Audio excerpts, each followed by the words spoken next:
So let me start by introducing our guests and welcome them. We have Fiona Carse here and Matt Martin from the Met Office, who will talk to us today. We have 2 talks.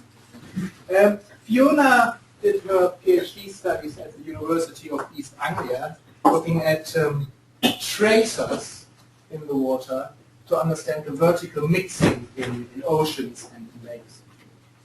And then she had various roles with the NERC and SEPA, and one of them was being the secretary to the Special Committee on Seals. So something you might know her.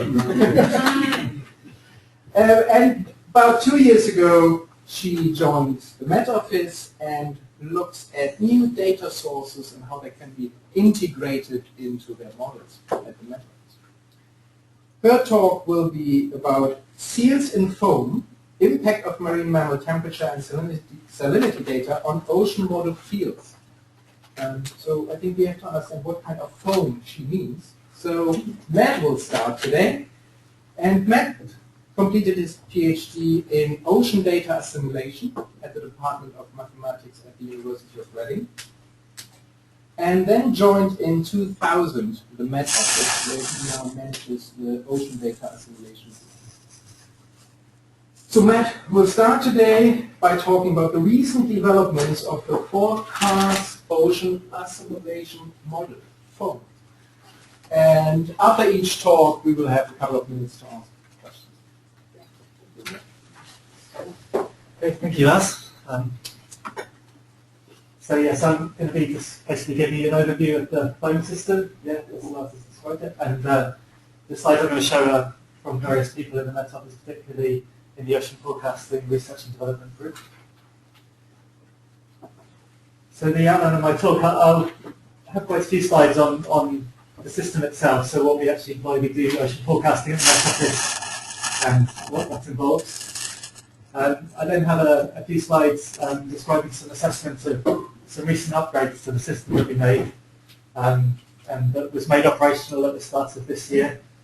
And then I'll describe focusing on particularly one area of future developments or work that's just starting now and where things are heading in this area.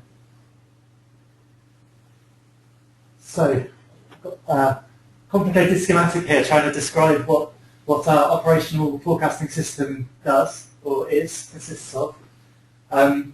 So starting on the left-hand side, all of these systems are fundamentally based on the observational systems that we use. So I'll describe those in more detail, but they come from in situ measurements and satellites, and these are available in real time.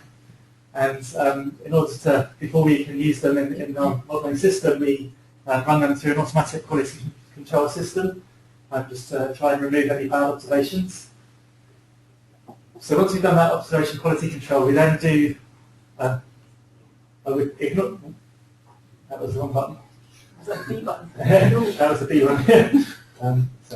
So these, ignore what these things say, but these are the assimilation part of the system. So these observations go into the assimilation, and we try and get at time t+0 our best estimate of what the ocean is at that time, and then we run a 7-day forecast of the model, and that is sourced at the surface by the weather forecasting information, so the wind fluxes and the heat fluxes and the freshwater fluxes, and then we send out products to various users like the Royal Navy and other users, which I'll describe a little bit about later. And we also have an automatic verification system to make sure that the forecasts are reasonable and to give the users some information about how accurate they are. So this system runs every day on the operational supercomputer at the Met Office, about 5 o'clock in the morning. It takes about an hour and a half or so to run it. And it's, I just put here that it's about 2% of the overall operational computing resources at the Met Office. So it's really a very small part actually compared to all the weather forecasting systems. So what does the FOAM system consist of? Well, at the core of it, as I said, it's the observations, but also there's a model.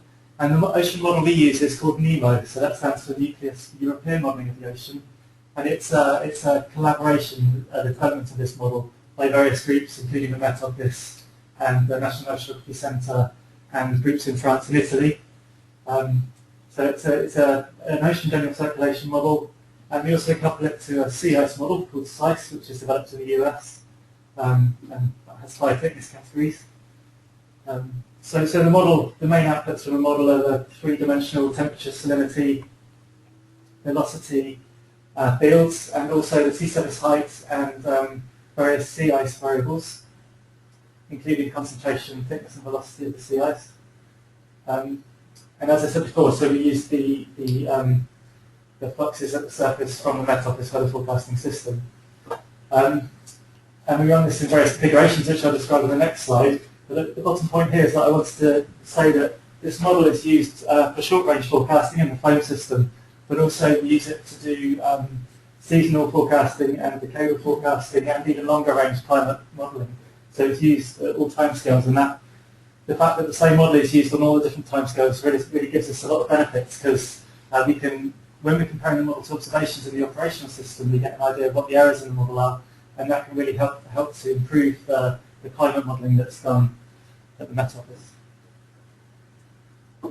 So these are the configurations that we run every day. So there's a global configuration here, and this is on a funny grid. It's on a tripolar grid to try and avoid a singularity at the North Pole. So that's why the projection looks a bit funny in the Arctic region.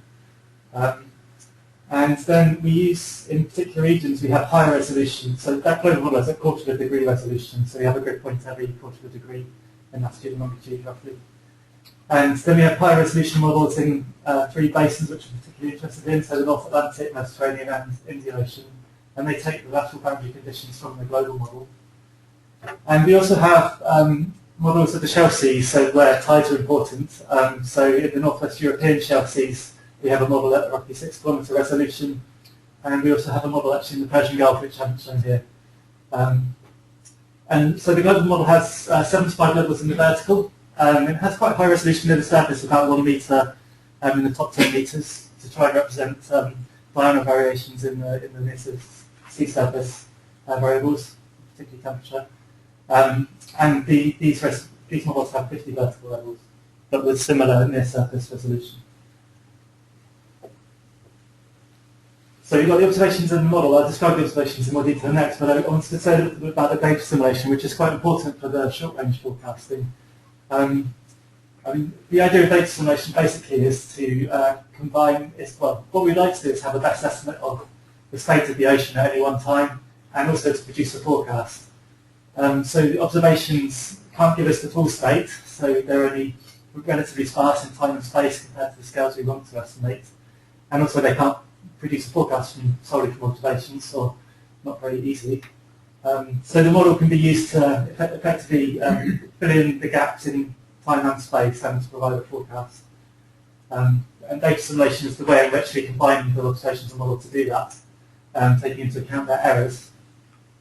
And some of the results I'm going to show are from an improvement to the data assimilation scheme that we're using in foam.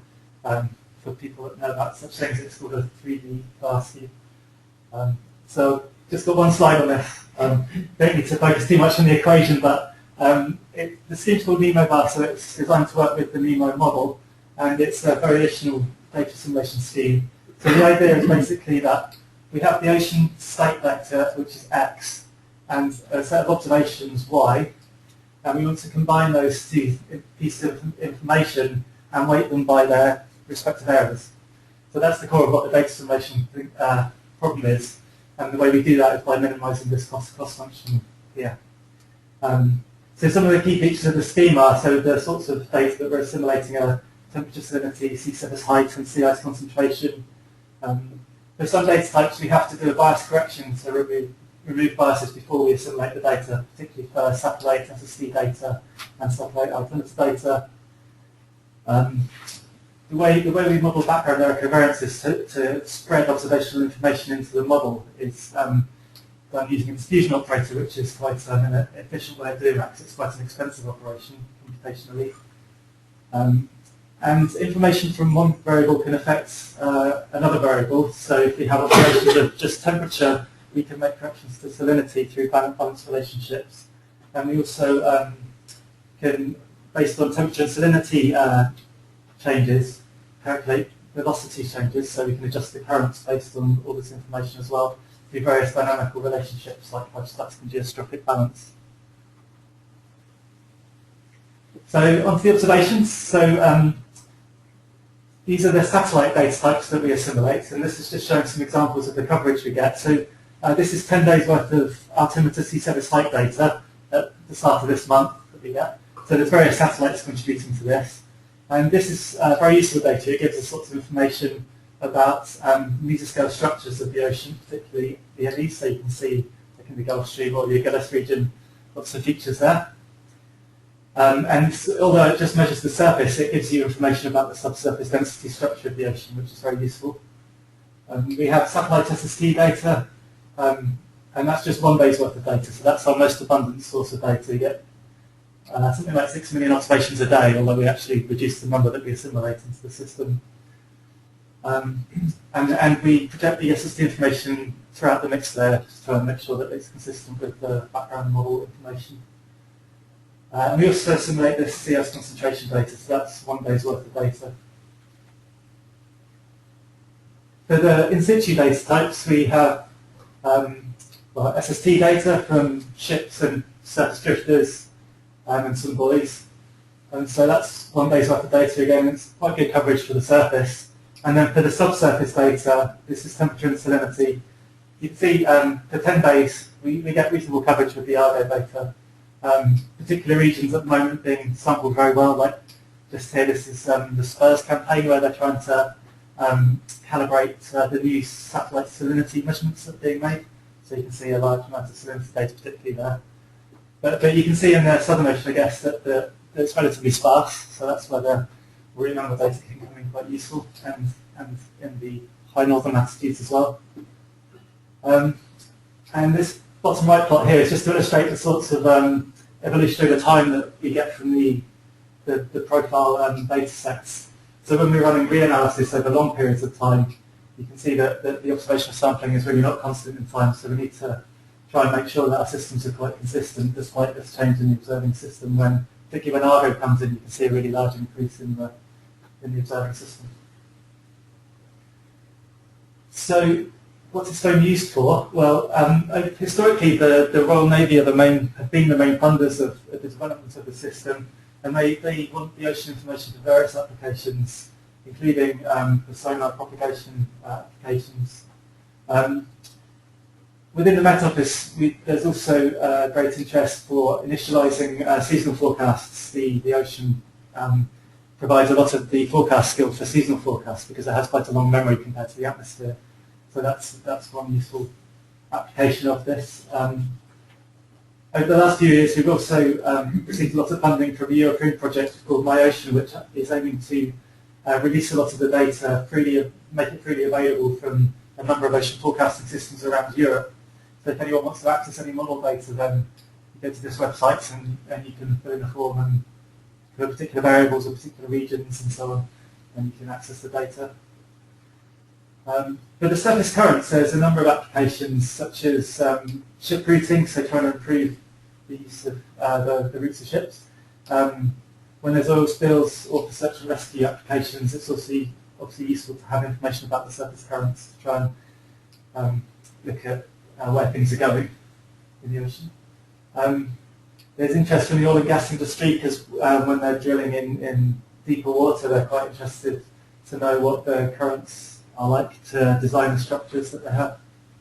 And more recently, there's developing an interest in using oceans for the shorter range weather forecasting, and I'll discuss a bit more about that later. I thought, seeing as I was here, I would just mention that we also do coupled physical biogeochemical modelling as well. I'm not the expert on this, so I'm afraid I can't answer any questions about this aspect. You probably all know a lot more later about this. But we do operationally run in the Northwest European Shelf Seas configuration a coupled physical biogeochemical model, and so that's the various applications that are listed here. But maybe I can just show you. Recently we made a significant improvement to that system. It was combined with the new NEMO system compared to an old one, and these are showing some variables, some validation of the time series at the L4 buoy.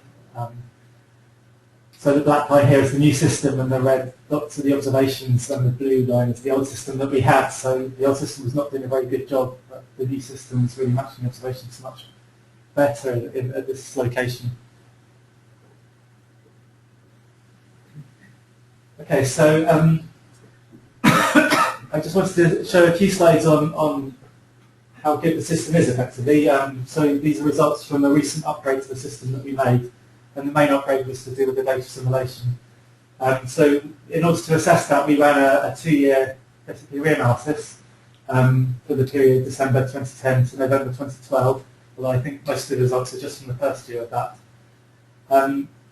When we're doing this, we were assimilating basically all of the data that we can get our hands on, so it's quite difficult to assess independently how good the system is.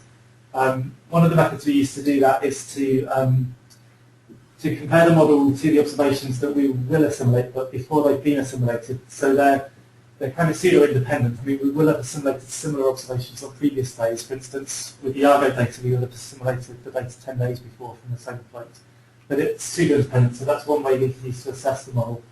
And then the second way is if there are some independent data sources, then we can use those. So I'll show you one example of that.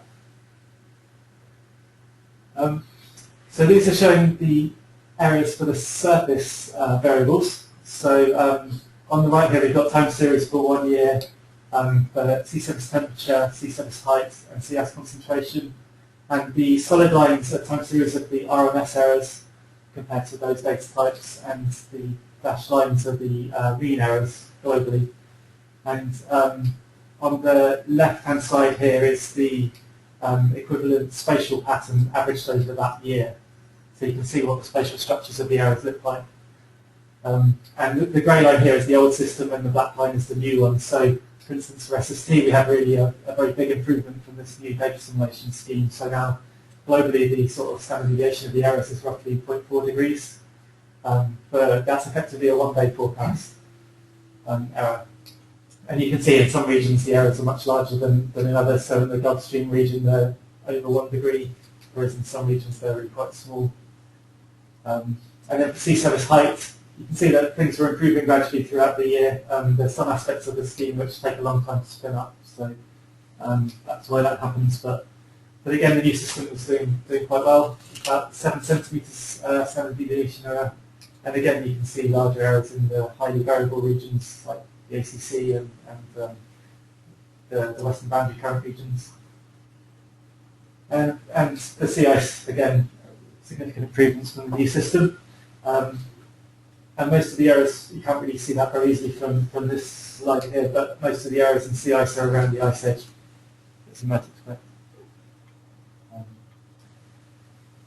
And then for the subsurface, these are, on the left-hand side here, this is log depth, so it's not a linear scale here, but in order to highlight some aspects of the near surface, which you don't see just on the depth plot, it goes down to about 2,000 meters here, where we have Argo data too. And so again, the black line is, the solid line is the RMS errors, and the dashed line is the mean errors globally for temperature and salinity. So globally, you know, the maximum RMS errors are about 0.9 degrees at this sort of thermocline depth.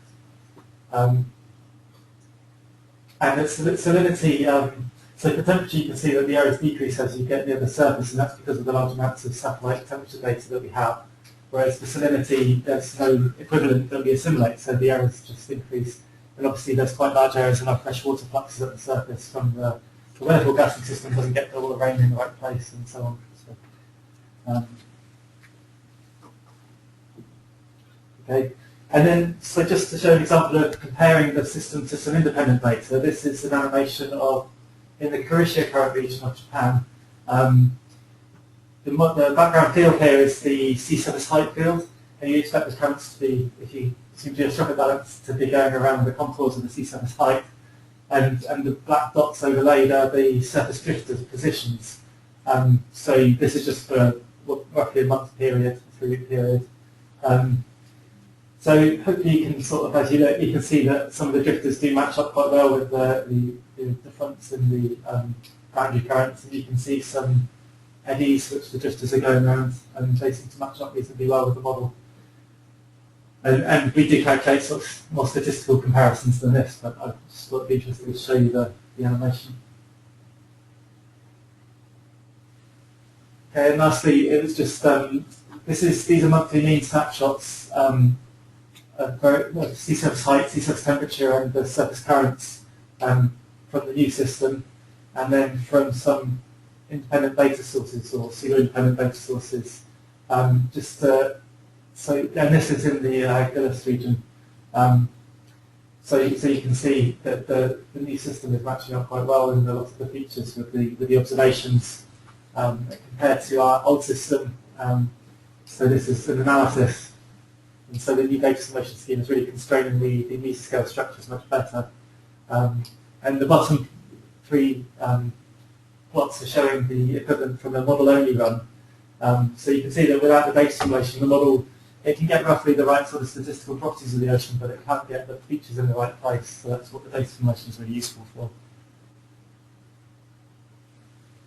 Okay, and then just a couple of slides now on some current work that's going on and will lead to more future work. And that's on coupled ocean atmosphere forecasting. So as I described before, currently the foam system is forced at the surface by the atmospheric fluxes.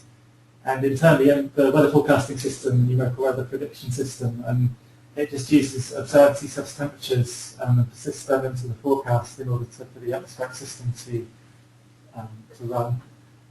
So there's work going on now to try to improve both weather and ocean forecasts by coupling the two systems together on timescales out to 15-day forecasts.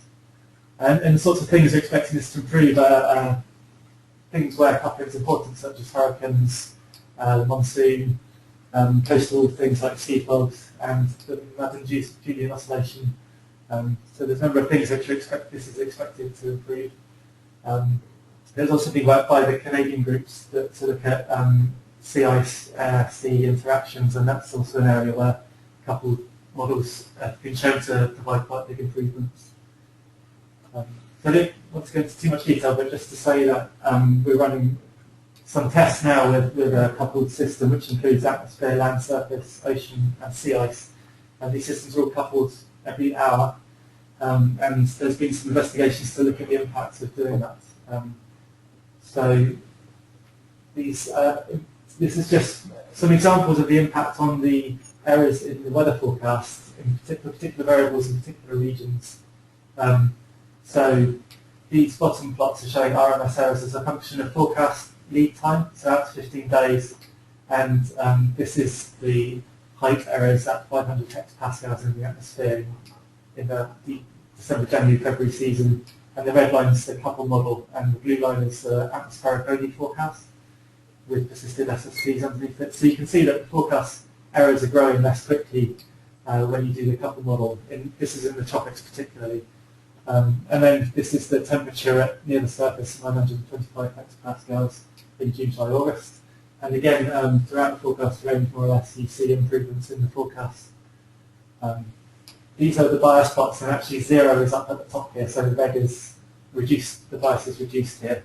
So that's also improvements.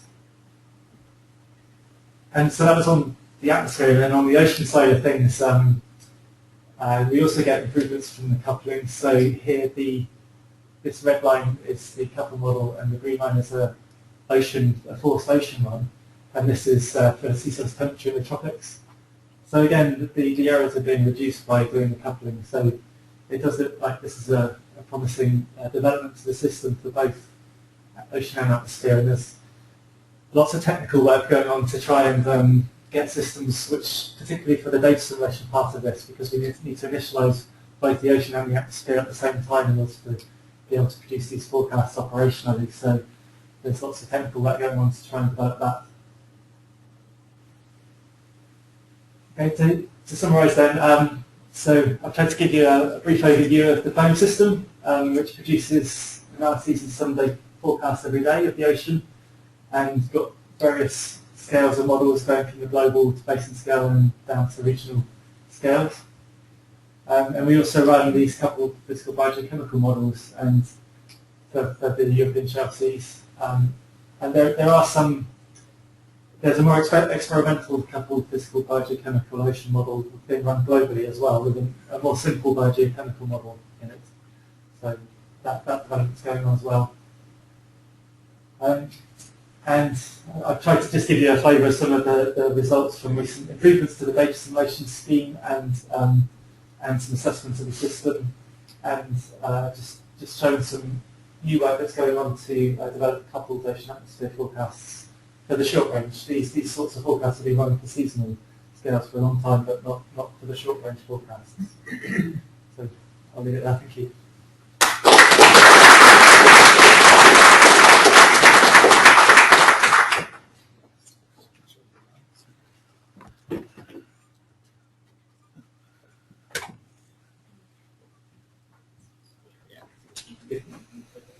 Any questions? Mine is very basic, Sure. and it's kind of operational, but with your satellite data, output this, and when NASA shut down, what do you do? Like, is that your main source of SST and alternative data? Okay, yes, so we have, we use about 3 or 4 different types of satellite SST data, so there's ADHRR data from European satellites as well as US satellites, and there's some micro data as well which we get through, which is produced by the Japanese. So the way we try and avoid that problem is by getting it from lots of different sources, and then at least we get some of them. And they're all global data sets, so it's better to have some redundancy in the system. But so for SST that's okay. For other variables it's much more difficult. If there aren't redundancy in the observing system, then that can be a real problem. I have a question. You at the beginning had the slide about data assimilation, and it showed that you go back 48 hours for data. But then you also said that float data is in there, which might be 10 days old. So how does this work, and how important is it to get data within 48 hours? What happens if it's just 36? So the float data is not, for Argo we get that within, most of it comes within 24 hours, and we get something like 95% of it within 48 hours. So we do get that in there. Effectively, if we don't get it within 48 hours, we can't use it. Basically, that's no, it's not. Okay, so it has to be within the 48 hours. Yes. Right? So this is. So you really have a cut-off. Yeah. So in order to do this, what we have to do is we run the model, okay, and then we produce the equivalent of the model of the observation at the right time, in order to make sure that our error estimate is correct, is good, of what the model error is. And then we do a simulation, then we add the changes that we want to make back into the model by doing another model run. So this step is very expensive. To get your cost function. Yes, yes. Costs down, yeah. So we do this to get the cost, to get the information for the cost function, then we minimise the cost function, and then we apply the results of that effectively. So this bit is quite expensive, which is why we don't go that further. In principle, it would be possible, it's just not competing resources. Yeah, and you only have 2%. And we only have 2%. So, and there's always a trade-off between the expense of this and the expense of the resolution of the model. And with limited resources, you have to do some trade-offs between those two things, because the higher resolution model, the more accurate it can be in principle. So if you would have 4%, would you do 2 runs a day or include another day? There's another thing that we would like to do, which we don't currently do, which is done in the weather forecasting side, is ensemble forecasting. So where you run, say, 20 versions of the model for this, and then you can get information about, with slightly different initial conditions and slightly different fluxes, you get information about the errors in the model forecast in real time, which is very useful and can be used in the simulation as well, actually. So that would be a really nice development. So if we had more resources, we might do that instead, actually. But it depends. I mean, it could be discussed. You know, if there's a lot of data that we needed to get into the system. By going back another day, then it could be done. Yeah. Ask a question. Sorry. You hinted at that you could use this kind of output to, for example, calculate a route for a ship which had less fuel burn. Yes. So my question was, what sort of practical activities are going along those lines? And are your models good enough now to make a real difference to that kind of thing? Yeah. Or if they're not, what do you, can you see a so, roadmap to making them so? Because yes. presumably on a global scale, that could be very, very significant. Yes. In terms of save money and reduce carbon dioxide. Yeah. Yeah. So the way it works at the moment is that we don't have in the Met Office itself the expertise to deliver a product for ship routing. So what we provide is the raw current information. And actually the Swedish Met Institute takes our data and provides products to ships. And they do that now operationally. And occasionally we get feedback if there's a problem with the model, saying that, in this area the currents are not right. But generally speaking, it's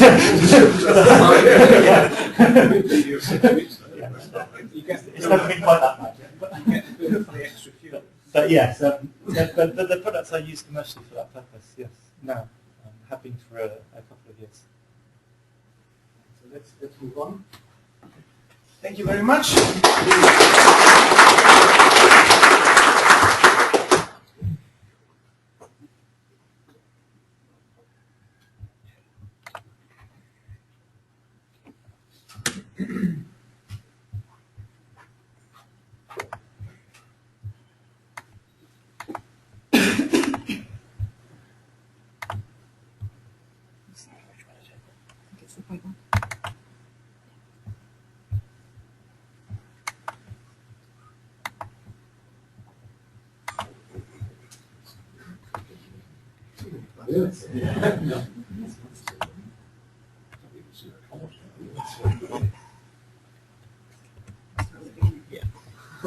Give away the best bit. Start with the results, yeah. 4 minutes left. No. Okay, hi, I'm Fiona Carse. I also work at the Met Office. This work has been done as part of a little scheme that goes on in the Met Office where we do have an internal sabbatical sort of set up. So I actually don't normally work for Matt, but I had 3 months working in his group as a break from my normal job, which is in the sort of observation surface instruments team. So I'm going to particularly look at the impact of marine mammal data in the foam model on temperature and salinity fields within that model.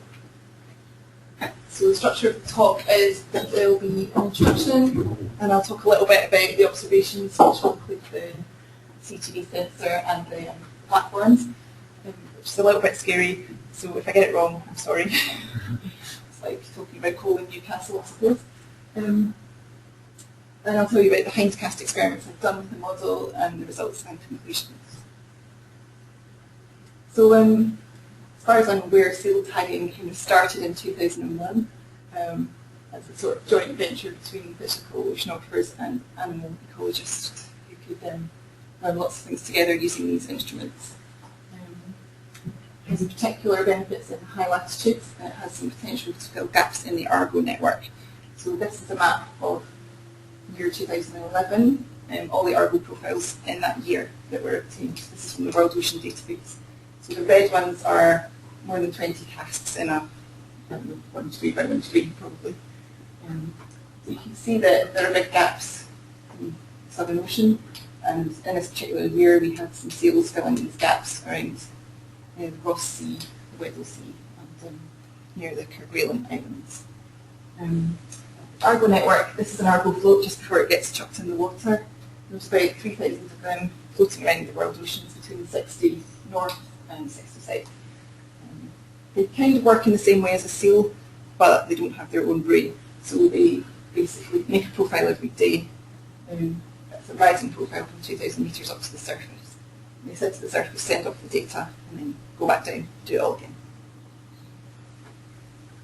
again. So this is your sensor. I expect you've seen it before. It weighs about half a kilo, and it goes on a great big animal that usually weighs at least 250 kilos. sometimes a lot more. All these pictures are shamelessly stolen from Mars. So basically it has conductivity sensor is an inductive sensor, temperature sensor is here, the antenna is about 15 centimetres long, it lasts a year and it falls off at the end when the animal molts. But you know that, didn't you? So just to sort of go over the observations that I've used in my experiment, I'm basically going to focus on the southern hemisphere because it's more interesting and there's more observations. So lots and lots of logs, mostly around Kerguelen, but a lot in the Weddell Sea and some in the Ross Sea. We had over 15,000 profiles from only 76 individuals, which is pretty remarkable, and in the end it represents about 52% of all the profiles we had in the Southern Ocean. And we've arbitrarily defined the Southern Ocean as being south of 50 south. And you can see that you get a peak in the winter in terms of numbers of profiles. So I guess their tags are being attached in summer and falling off again in winter. The mean depth of profiles turned out to be only about 500 metres for this particular data set. So about 2% of profiles were really deep, below 1500.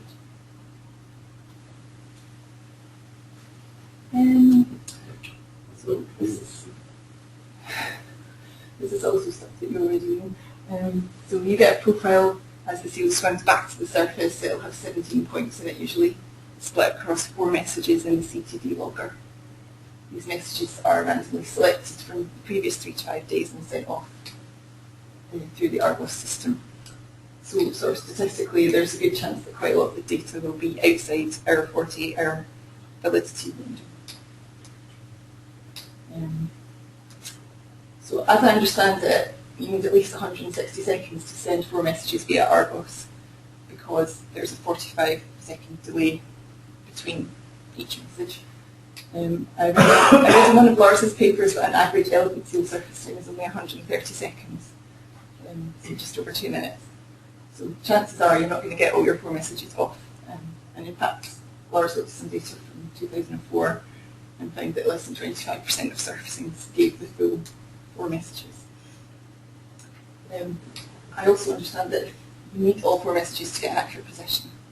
So it's really good if we could get more of the messages. In terms of sort of instrument accuracy, it's actually pretty similar to Argo floats. The Argo floats are looking for this level of temperature accuracy and maybe 0.01 in salinity. But we also have the bias issue to deal with, which I'll talk about a bit more. So I've done 3 hindcast experiments using the foam model. So hindcast is just running the same model in the same way, but you're doing it back in time. So you've already got all your observations. You're not actually looking for them and waiting for the 48-hour cut-off. They're all there. So what we do is we assimilate the standard observations and then choose one of these 3 different methods to do 3 different experiments. So you've got your satellite data again, which Matt mentioned, so sea ice, sea level anomaly, sea surface temperature, and then you get your in situ data types, which are drifting buoys, moored buoys, voluntary observing ships, the occasional CTD from a research cruise, the occasional XVT from voluntary ships as well, bit of glider data, and lots of Argo data. So basically I did 3 runs where I assimilated all the temperature and all the salinity profiles. Seals, temperature only, and nothing at all.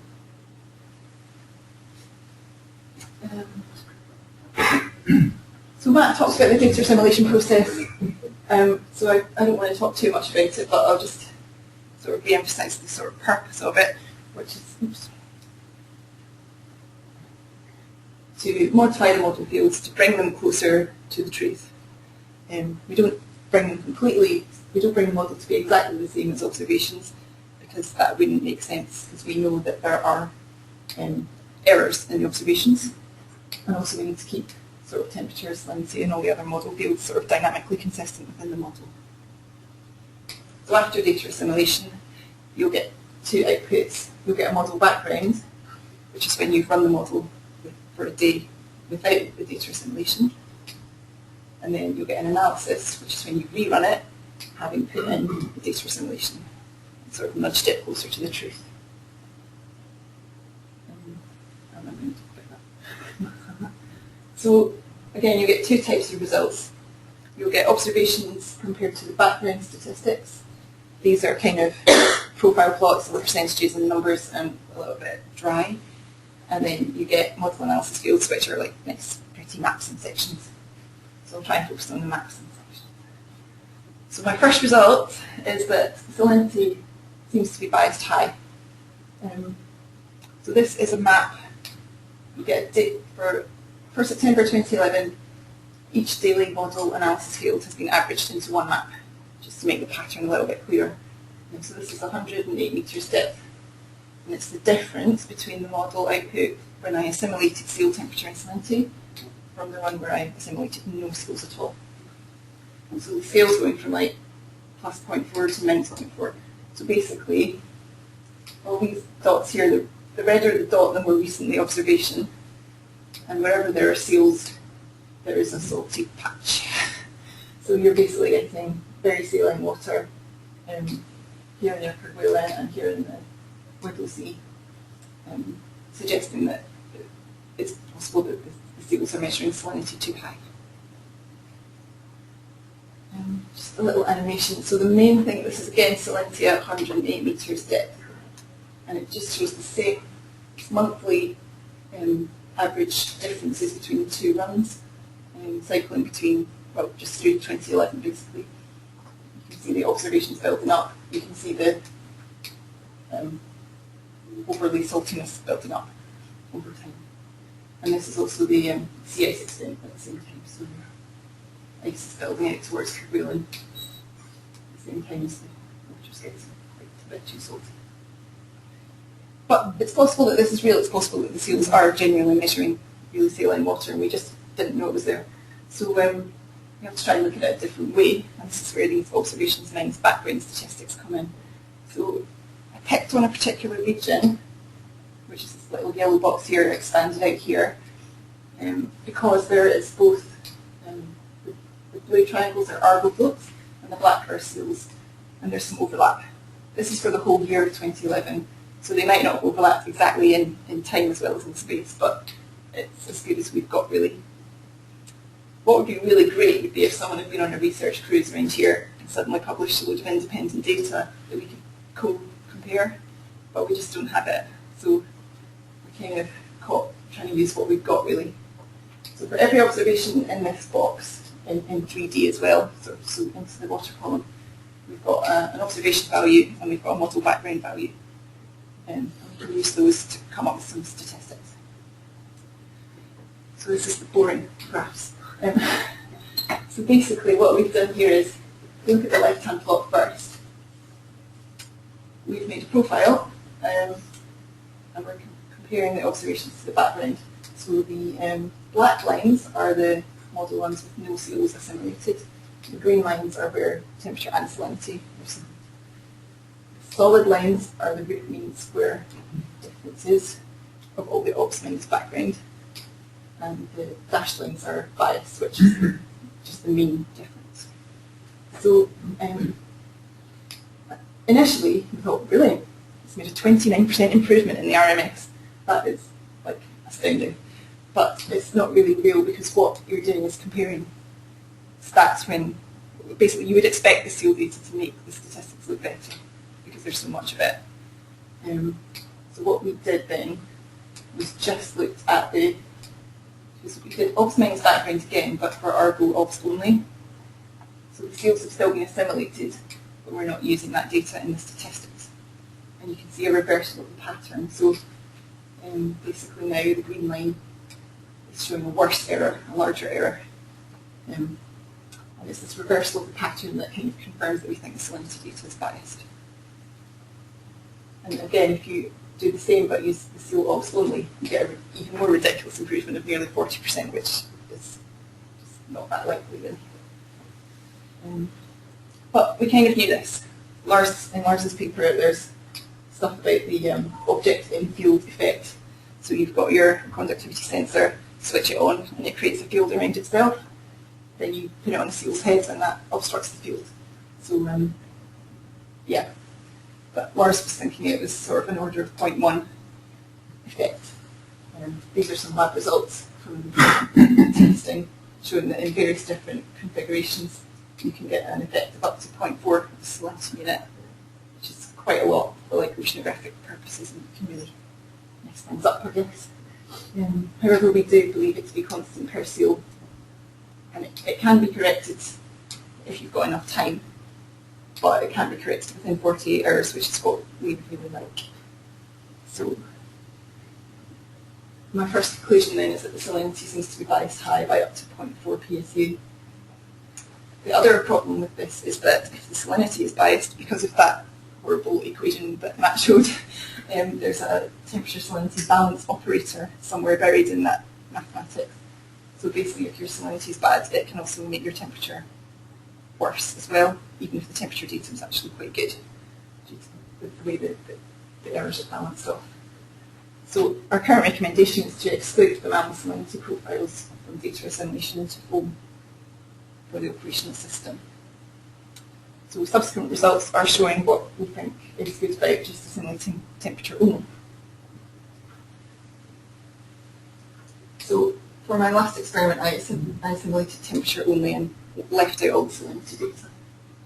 And what we see is that actually there are improvements to the model's statistics for root mean square error, even throughout the whole globe of 2%. And that's actually pretty good. Whenever we do experiments like this in the Met Office, you quite often see things like 1%, 0.5%. So we're really pleased with that. And if you focus in on the Southern Ocean, you're getting improvements of sort of 5% in your temperature profiles. And even in small focused areas, it can go right up to sort of 10%. And interestingly, assimilating temperature only shows some benefits in the salinity statistics as well. Again, that will be because of this balance operator thing in the data assimilation. So that's pretty exciting. We've got some more pictures. I'm going to look at a section here at 40 West in the Weddell Sea. Basically, it's in June 2011 and it's under ice the whole time, or at least 90% ice cover. So at the top left, we've got the map of temperature fields at 200 metres from when sealed temperature data was assimilated. On the right, this is where no sealed temperature was assimilated. What happens is sort of halfway through the year, the fronts here get really tight, while they're still quite diffuse here. And you can see this in the difference. So this map here is the difference between that and that. You get this very cold patch south of 72 South with a warm patch above it, which is basically saying the front's not quite in the right place or it's not tight enough. And this patch is sort of coincident with where all the ops are. So we can look at the section. So the section's basically going here-ish. I should have drawn it on, but I didn't. Oops. Was that the B button? Press the up button. Sorry. Yeah, so this is a north-south section in the Weddell Sea. So again, you can see at the 200 metre depth, which is what the maps were for. When you simulate the sea temperature data, you get a really sharp front, and this is sort of 4 degrees Celsius per 100 kilometre north-south range. And you don't simulate the seals, it's quite a weak affair. It's not going as deep, and the structure is not strong. I think this is called the southern boundary front. So the sort of lines I picked out here are the 0 and -1 temperature contours. So it's the very, very bottom edge of the ACC. And again, you can see the very cold patch to the south with the warm patch to the north, coincident with where all this very intensive sampling is taking place. I just wanted to mention also a result from the northern hemisphere. This is the West Spitsbergen current temperatures at 108 metres. When you don't assimilate seal data, this arm of the Gulf Stream comes further north. When you do assimilate seal temperature data, it seems to hold it back and stop it going so far north to the west of Spitsbergen. And the sort of thing that's happening here is that you're hitting the edge of the ice. So generally, there's a little bit of difference. So this is the model ice sort of fields. If you subtract the ice when you assimilate seals from when you don't, you can see some differences in the CS concentration. So even though the observations are just on the edge here, they seem to have influenced the sort of extent of the current. This is a slightly negative result from the southern hemisphere, which is just saying that it really doesn't make that much difference to the sea ice concentration. There's some little differences around the edge, but they're like sort of just a few percent ice concentration. So that's not that surprising because we are assimilating satellite sea ice data, and that will be pushing it pretty close to the truth. I was a little bit disappointed. I was hoping it was going to show some good results with the ice, but it seems to be that exciting. So my second conclusion then is that assimilating temperature only decreases the profile root mean square errors by 2% across the whole world and up to 10% in particular sections of the Southern Ocean. I would conclude that ocean fronts are different when mammal temperature is assimilated, but we can't be absolutely sure that this is true or good without independent observations to validate. And just to sort of reinforce that the overall recommendation is to assimilate temperature in full, but exclude salinity for now. So 2 future things that would be lovely to think about and work with you guys on would be can the salinity be corrected in near real time? If we could, that would be awesome. And can we sort out some of the timeliness problems by moving to iridium? That's it.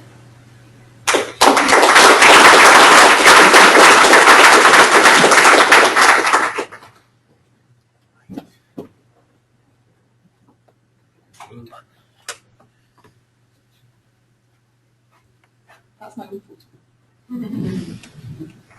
Very good. I think the salinity of that is fine, and there was a sweaty sea. Who knows? That was a very nice talk. Any question? Yeah. How much would you gain from reprogramming to only give profiles for the last 2 days each time? Is there scope to gain something then? Is there a huge cost? I don't know how much we're not getting. I think it's about half, isn't it? We're getting half because we're missing. The techs at the moment produce, in an ideal world, 4 profiles a day. This is how they're set up. So that data set had 15,000, 16,000, which isn't that many. I think on average we get 2 to 3 profiles a day.